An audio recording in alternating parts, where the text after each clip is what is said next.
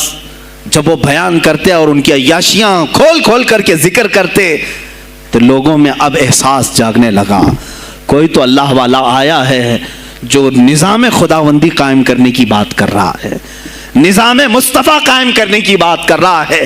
Baghdad کی یہ حالات جب ہونے لگے میرے عزیزو، سلطان الاولیاء غوث پاک کی ہی شہ پر جانتے ہیں صلاح الدین ایوبی جیسا ایک مرد مجاہد پیدا ہوا ہے.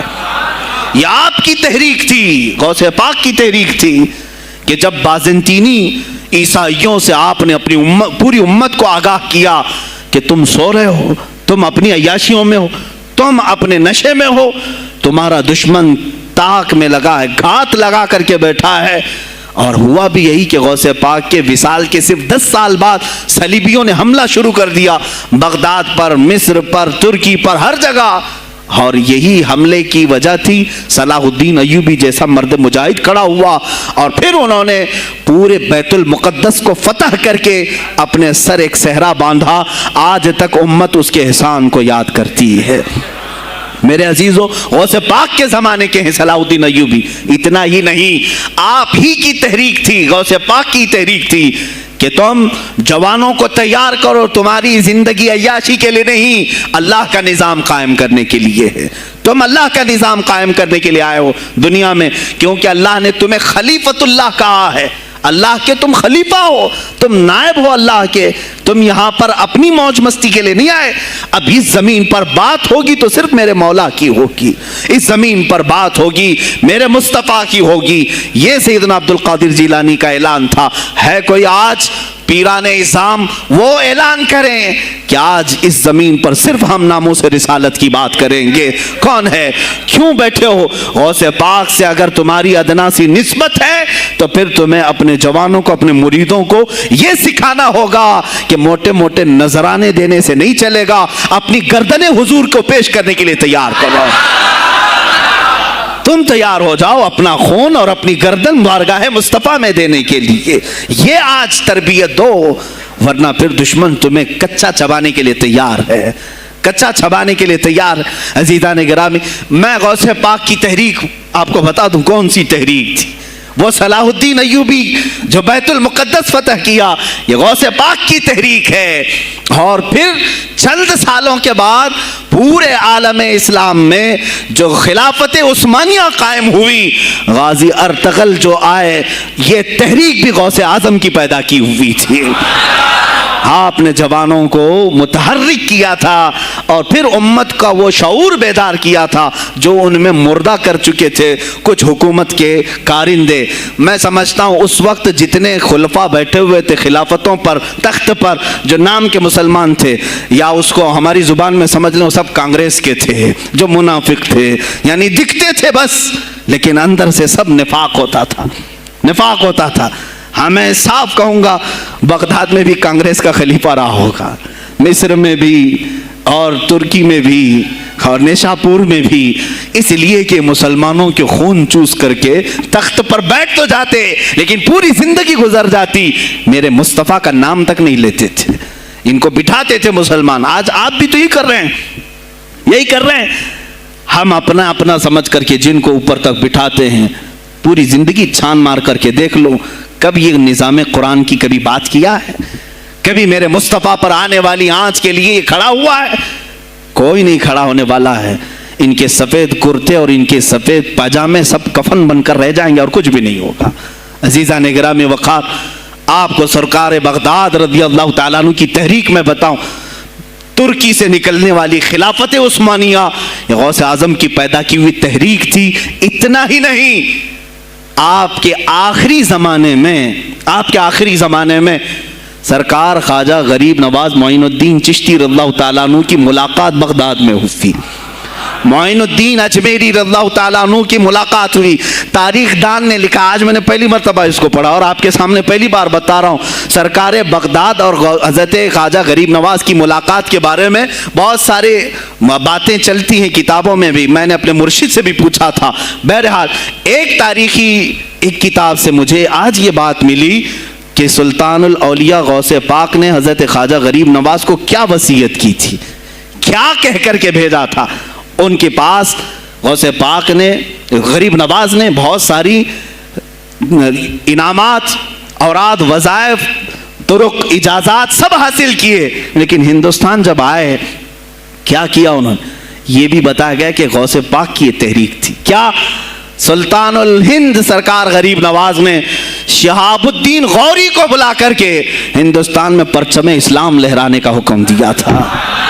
یہ تحریک بھی سرکار غریب نواز نے لائی تھی بغداد کے ولی کامل سے. تم کیا سمجھتے ہو یہ اولیاء خالی مسلح لے کر کے گھومتے تھے؟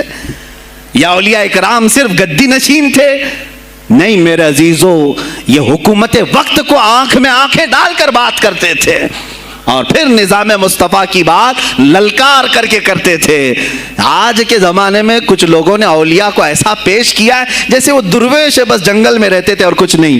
نہیں میرے عزیزو، وہ اللہ کے شیر تھے، اللہ کے شیر تھے. اسی لیے تو اقبال نے کہا ہے، اللہ کے شیروں کو آتی نہیں روباہی.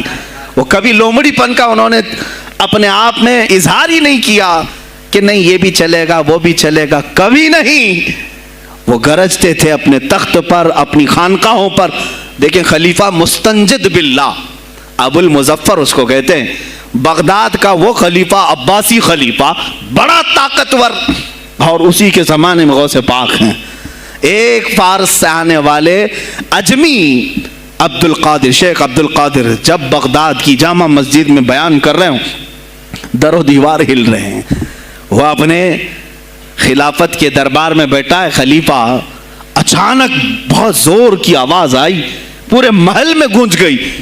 پوچھا یہ آواز کیسی بغداد میں؟ لوگوں نے معلوم کر کے بتایا کہ شیخ عبد القادر جیلانی نے چھینک ماری، ان کے مریدوں نے صرف جواب دیا ہے. ان کو چھینک آئی تھی، جواب میں لوگوں نے یرحمک اللہ کہا، وہ خلیفہ وقت کے محل تک پہنچ گئی آواز. تو اس نے کہا یہ تو پورا ہلا دینے کی بات ہے.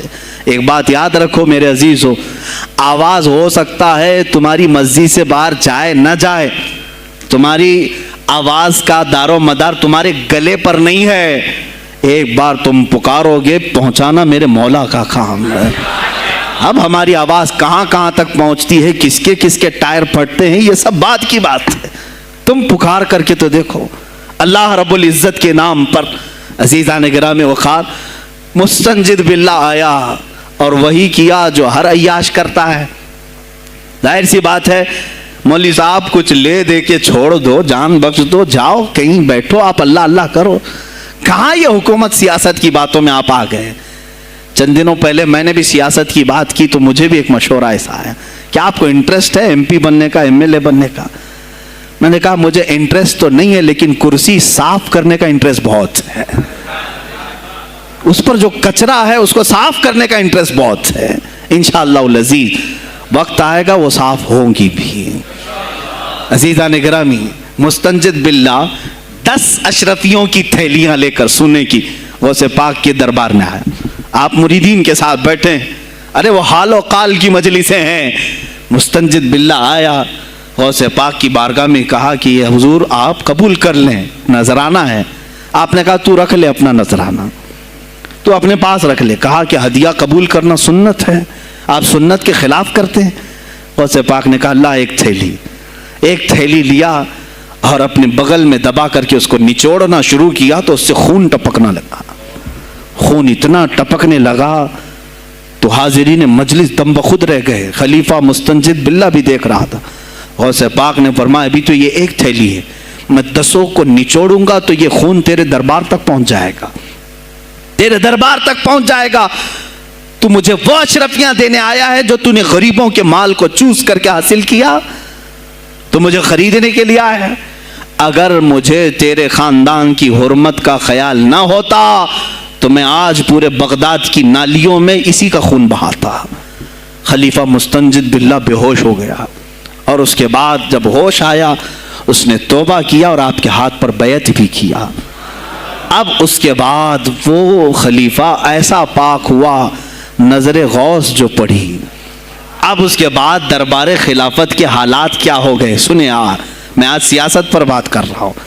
اب خلیفہ مستنجد باللہ کا دل جب صاف ہوا، 8 دن کے بعد وہ حاضر آیا، کہا سلطان الاولیاء اے شیخ عبد القادر جیلانی آپ حکم فرمائیں کہاں کس طرح کا گورنر رکھنا چاہیے، گورنر کس طرح کا ہونا چاہیے آپ دیں۔ غوث پاک نے اپنے خلفاء کو حکم دیا کہ لسٹ بنائی جائے، اسلامی سلطنت میں گورنر کون ہوگا؟ لسٹ بنی، کہا وہ ہوگا جس کی تہجد قضا نہیں ہوتی، وہ گورنری پر آئے گا جو سنت رسول کو ہلکا نہیں سمجھتا ہوگا، وہ گورنری پر آئے گا جس کی نمازیں کوئی قضا باقی نہ رہی ہوں، اس لیے کہ جو اللہ کا قرضہ باقی رکھے گا وہ لوگوں کا بھی مال کھا جائے گا۔ آپ نے لکھایا نام، خلیفہ مستنجد باللہ نے آپ کے اشارے پر گورنر پورے تبدیل کر دیے۔ ہر جگہ پر ایسے لوگوں کو رکھا جو سرکار غوث پاک کے یا تو مرید تھے یا خلیفہ تھے یا شاگرد تھے، اور ان کے دلوں میں اللہ کا خوف تھا، اور وہ پورے بغداد اور آس پاس کی سلطنتوں کو سنبھالے ہوئے تھے۔ ایک وقت ایسا آیا کہ وہی چند سال پہلے جو بغداد نشے میں ڈوبا ہوا تھا، 10 سالوں کے بعد لوگ کہنے لگے کہ آج بغداد ایسا لگ رہا ہے جیسے عمر بن خطاب کا زمانہ آ گیا ہو، عمر بن خطاب کا زمانہ آیا ہو۔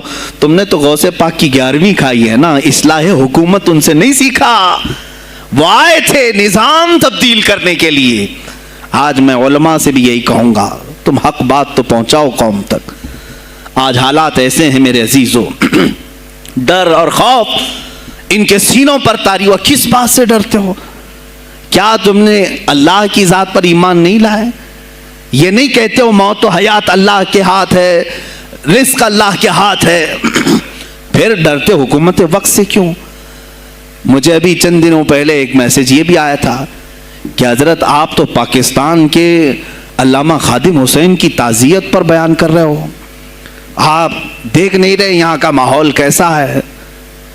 عزیزان گرامی اس دن مجھے افسوس اس بات پر ہوا، سوال پر، ہائے افسوس، اس قدر تمہارے ضمیر مردہ ہو گئے، اس قدر تم بزدل ہو گئے، لاکھوں لوگوں کے دلوں میں شمع عشق مصطفیٰ جگانے والے پر تمہاری زبان بند ہے، تمہاری زبان بند ہے. میں نے صرف ایک جملہ کہا, کوئی فرق نہیں پڑتا, میں اس ملک میں رہ رہا ہوں جہاں کا پرائم منسٹر ایک سور خبیث فرانس کے صدر کے لیے ٹویٹ کر سکتا ہے, تو میں پڑوسی ملک کی کسی عاشق رسول کی تعزیت کیوں نہیں کر سکتا؟ کیوں نہیں تعزیت کر سکتا؟ اگر ہندوستان کی تخت پر بیٹھنے والے کو فرانس کے صدر سے کوئی دلی عشق ہے, محبت ہے, تم اس کی معشوقہ ہو یا محبوبہ ہو, مجھے فرق نہیں پڑتا, لیکن اتنا ضرور ہے عاشق رسول مشرق میں ہو, شمال میں ہو, جنوب میں ہو, مغرب میں ہو, جب اس کی روح جائے گی تو ہماری بھی روح تڑپے گی. ہماری ڈور بندھی ہوئی ہے مدینۃ الرسول سے. میرے آقا صلی اللہ علیہ وسلم کی جو بات کرے گا وہ پھر کسی بھی ملک کا باشندہ ہو. تم کہتے ہو تعزیت کے لیے, ارے میرے عزیز, اگر میں سامنے ہوتا تو اس کے قدموں کی خاک میں اپنے امامے پر رکھتا.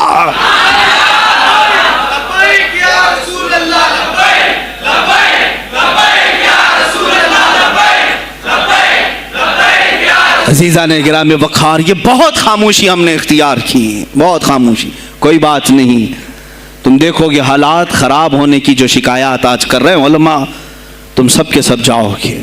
مجھے ابھی بچوں نے بتایا کوئی کانگریس کے لیڈر کا انتقال ہو گیا تو پیر صاحب تعزیت کے لیے باہر کھڑے ہو گئے, باہر آ گئے, ہم ان کی تعزیت کرتے ہیں. ڈوب مرو چلو بھر پانی میں, تمہاری گدی پہ ہی مر جاؤ.